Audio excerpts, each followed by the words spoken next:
E aí, galera, tudo bem com vocês? Nós vamos iniciar esse semestre, sejam todos bem-vindos, né? E o nosso bimestre vai iniciar com a continuação da história da filosofia. E nesse período agora nós vamos ver sobre a história medieval, a filosofia medieval. Nós vamos entender conceitos do período, né? A relação da filosofia com o cristianismo. E também em relação a alguns pensadores da época, como Santo Agostinho e Tomás de Aquino. Nesse contexto histórico, nós vamos focalizar na Europa medieval, onde se destacou, né, a grande expansão e predomínio do cristianismo naquele período, e vamos investigar a consciência religiosa relacionada com a consciência racional, que é justamente o concílio do cristianismo com a filosofia.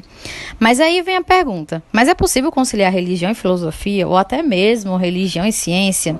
Essa é uma questão antiga, né, e bem polêmica até os dias atuais, que sempre está à tona. Será que é possível conciliar realmente ciência e religião? Será que em algum momento elas andaram juntas? Ou elas podem se complementar? Ou elas têm que ser separadas? Então, assim, no período medieval existiu sim esse concílio de filosofia e religião. E nós vamos compreender através da visão de alguns pensadores da época. A imagem vai mostrar justamente a difusão do cristianismo, né? Alguns conceitos que o cristianismo pregava, né? As verdades reveladas, a questão da salvação, né? As boas obras, a graça, a liberdade, o pecado. E nesse período surgiram vários questionamentos tentando conciliar a fé com a razão. Entre eles, algumas perguntinhas, né? Como, por que o ser humano erra? Qual é o valor das boas ações? A alma é superior ao corpo? Qual é a relação entre as palavras e as coisas? A vida surgiu ao acaso ou faz parte de um plano maior? Deus existe? Então, algumas explicações se deram para isso nesse período. Então, basicamente, o que é o período medieval, né? Ou a chamada Idade Média. É um período na história da Europa, né, entre os séculos V e XV. Iniciou-se com a queda do Império Romano do Ocidente e terminou durante a transição para a Idade Moderna.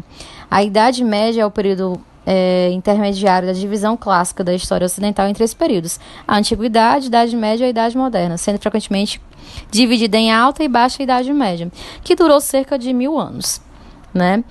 Ao longo do século V d.C., o Império Romano do Ocidente sofreu ataques constantes dos determinados povos bárbaros. Mas quem eram os povos bárbaros? Eles eram povos que habitavam fora das fronteiras do Império e falavam outras línguas que não era o oficial da época, que era o latim. Esses povos tiveram vários confrontos sucessivos e muitos violentos, principalmente nas invasões germânicas, que levaram à queda do poder de Roma. E a partir daí, né, uma nova estrutura de vida social europeia correspondeu, né, ao período medieval, a difusão desse período. Em meio a tantas mudanças, a Igreja Católica conseguiu manter-se como instituição social. Para isso, consolidou sua organização e difundiu a doutrina católica ao mesmo tempo em que incorporou e preservou muitos elementos da cultura greco-romana do período. Então, nesse período aí, a Igreja Católica ela tinha uma grande influência. Ela era considerada o órgão supranacional, que estava acima até do rei, né, do poder monarca do período. Basicamente, o que seria essa função de órgão supranacional? Ele era conciliador das elites dominantes, né, contornava os problemas das rivalidades internas da nobreza feudal, estava acima das decisões, né, quando o rei ou monarca do período fosse tomar alguma decisão, procurava a Igreja Católica, né, para poder ver se a igreja aceitava, né, determinada ordem. E nesse período, assim, calcula-se que a igreja tenha se tornado dona de aproximadamente 1/3 das áreas cultiváveis da Europa Ocidental. Porque nesse período a economia era o feudalismo, né? Então as terras eram os feudos, né? Os chamados feudos eram que geravam riqueza. Então a Igreja Católica ela se tornou uma grande influência, uma grande proprietária e, consequentemente, a principal base de riqueza do período. A Igreja Católica ela teve parte de 1/3 dessas áreas cultiváveis. Então, assim, tanto que hoje, né, nós podemos perceber que a Igreja Católica ela tem um estado propriamente, que é o Estado do Vaticano, né, e a própria estrutura, né, a região que se tem, ainda se tem muitos reflexos da época medieval em relação à questão territorial e também até mesmo a questão de ouro, né, de outras coisas da arquitetura que se tem presente desde a época medieval. No plano cultural, né, a influência da Igreja Católica ela foi muito ampla, no sentido dos costumes, né, dos hábitos, a própria normas vigentes do período, né, a política daquele período, se difundiu muito a fé cristã. O cristianismo ele teve grande influência. E essa expansão se deu, né, em todo o território europeu, no sentido até dos lugares que foram colonizados posteriormente. Nós podemos ver essa expansão do cristianismo ainda, né, no contexto contemporâneo, que ainda é uma das religiões mais presentes, né, em todo o território, além do islamismo, judaísmo e tal. Então, assim, nesse período foi onde o cristianismo ele conseguiu ter controle, né, da questão política, da questão cultural e da questão social também. Então, nesse período, a Igreja Católica expandiu a fé cristã, mas basicamente o que é o cristianismo? O cristianismo é uma religião abraâmica monoteísta, né, que crê em um único Deus, tem a crença em apenas em um Deus, é centrada na vida e no ensinamento de Jesus de Nazaré, tais como é apresentado no seu livro sagrado, a Bíblia. A fé cristã acredita essencialmente em Jesus Cristo como Filho de Deus, Salvador e Senhor. E a religião cristã tem 3 vertentes principais: o catolicismo romano, a ortodoxia oriental e o protestantismo, que é justamente surgido na Reforma Protestante no século XVI.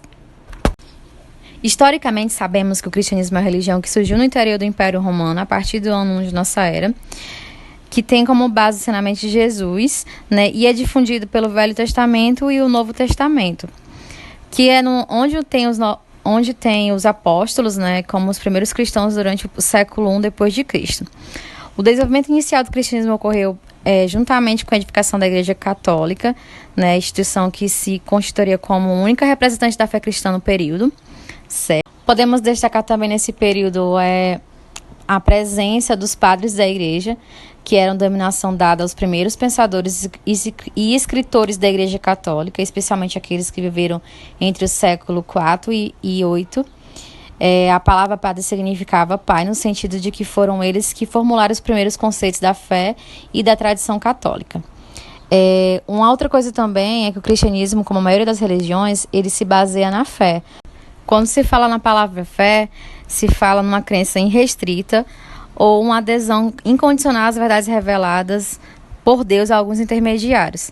De acordo com a doutrina católica, a fé em si mesma seria a fonte mais elevada das verdades reveladas por Deus, especialmente aqueles considerados essenciais ao ser humano e que dizem respeito à sua salvação, né? Então, assim, nesse sentido, tem até uma expressão de Santo Ambrósio que diz a seguinte coisa: toda a verdade dita por quem quer que seja é do Espírito Santo. Então, naquele período, se tinha muito essa questão das verdades reveladas por Deus. Então, nesse sentido, toda investigação filosófica do período ou científica não poderia, de jeito nenhum, contrariar as verdades estabelecidas pela fé católica. Significaria que os filósofos não precisavam mais se dedicar à busca da verdade, pois ela já teria sido revelada por Deus aos seres humanos. E aí restava-se apenas demonstrar racionalmente as verdades da fé. Nesse período aí se tem a constatação do que era a salvação, né, para os cristãos. No contexto do cristianismo, seria a libertação do castigo eterno, né, imposto por Deus a todo ser humano pelo pecado original, né, de Adão e Eva, e os pecados cometidos durante a vida. Essa libertação seria uma concessão divina conduzida a um estado de felicidade eterna da alma. É como se as pessoas em vida fossem buscar, através das boas ações, boas obras, né, tentar ser salva e ter uma vida plena e tranquila. Então, basicamente, a filosofia medieval ela vai ser a explicação racional da fé, a fim de utilizar a filosofia como instrumento favorável ao cristianismo. Mas também nesse período, alguns cientistas, alguns pensadores, eles foram contrários, né, à questão da fé cristã. E aí surge justamente o conceito, né, de heresia, que é qualquer ação, palavra determinada doutrina, né, contrária ao que foi estabelecido pela igreja no período medieval. Então, quando alguém tem um pensamento diferente do sistema ou da religião, é considerado um herege. Então, a heresia é uma doutrina que se opõe frontalmente aos dogmas da igreja. Então, naquele período, os cientistas, né, os filósofos que foram contrários, que é a fé cristã, os preceitos da igreja, eles foram considerados hereges. E justamente por causa da visão que se tinha, quando alguém era contrário às mensagens ensinadas por Jesus,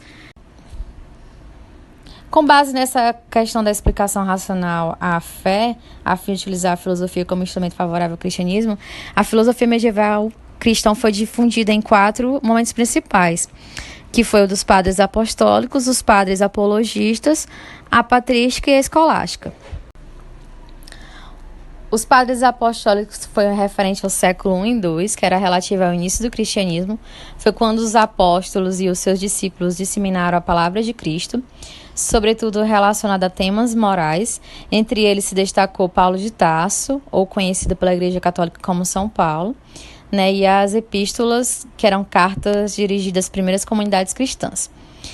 Os padres apologistas, que era do século III ao século IV, relativa à apologia, isto é, a defesa e a elogio ao cristianismo, contra a filosofia pagã, né? E entre esse período destacou os apologistas como Orígenes, Justino e Tertuliano.